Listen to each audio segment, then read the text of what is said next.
নমস্কার বন্ধুরা, আজকে সজনে ডাঁটার একটা অসাধারণ রেসিপি নিয়ে হাজির হয়েছি। আমি সিন্ধু রান্নাঘরে তোমাদের সবাইকে অনেক অনেক স্বাগত।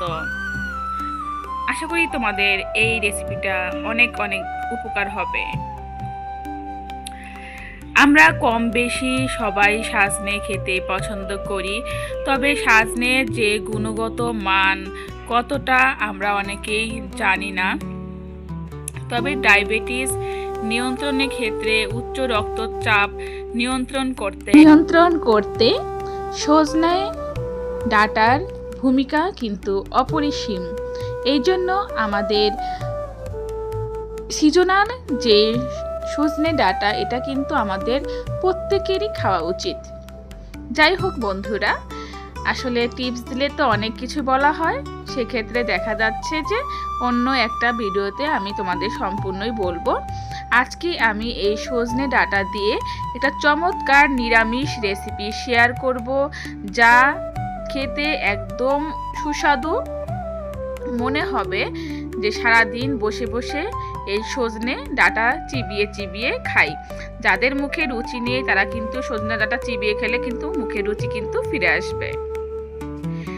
আমি অফলাইনে এই সজনে ডাঁটা এগুলো সব ভেজে নিয়েছি, সাথে কিন্তু রাজমা আছে, রাজমাটা আমি ভেজে নিব। আমি একটা কড়াইতে রাজমাগুলো দিয়ে দিলাম। রাজমা সম্পর্কে একবার অন্য একটা ভিডিও করে তোমাদের মাঝে রাজমার সম্পর্কে ডিটেলস বলবো, রাজমা আমাদের শরীরের জন্য কতটা উপকারী।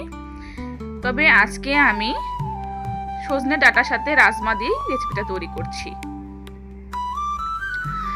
রাজমা যখন ভালোভাবে ভাজা হয়ে যাবে, তারপরে এই টমেটো সিদ্ধ করে রেখেছিলাম, এই টমেটোগুলো দিয়ে দিলাম, আর ভাজা আলু আর সজনে ডাঁটাগুলো দিয়ে দিব এর মধ্যে। এখানে যখন আমি ডাঁটাটা ভাজি তখন হালকা একটু জিরা ফোড়ন দিয়েছিলাম বন্ধুরা। এটা কিন্তু সম্পূর্ণই ভেজ একটা রেসিপি, তোমরা কিন্তু স্টেপ বাই স্টেপ ফলো করো কেমন। অল্প তেল অল্প মশলা দিয়ে এত সুন্দর রান্না বা খেতেও অনেক চমৎকার, স্বাদ কিন্তু ভোলার নয়। আর আমি এখানে গরম জল ব্যবহার করেছি, তোমরা কিন্তু গরম জল ব্যবহার করবে। এই সজনে ডাঁটা আমার অনেক অনেক প্রিয়। দেখো রেডি হয়ে গেছে পাতলা সজনে ডাঁটার সবজি রেসিপি। এটা কিন্তু খেতে অনেক সুন্দর, আর এটা পাতলা করে রান্না করলেই শরীর মন সবসময় ভালো থাকে।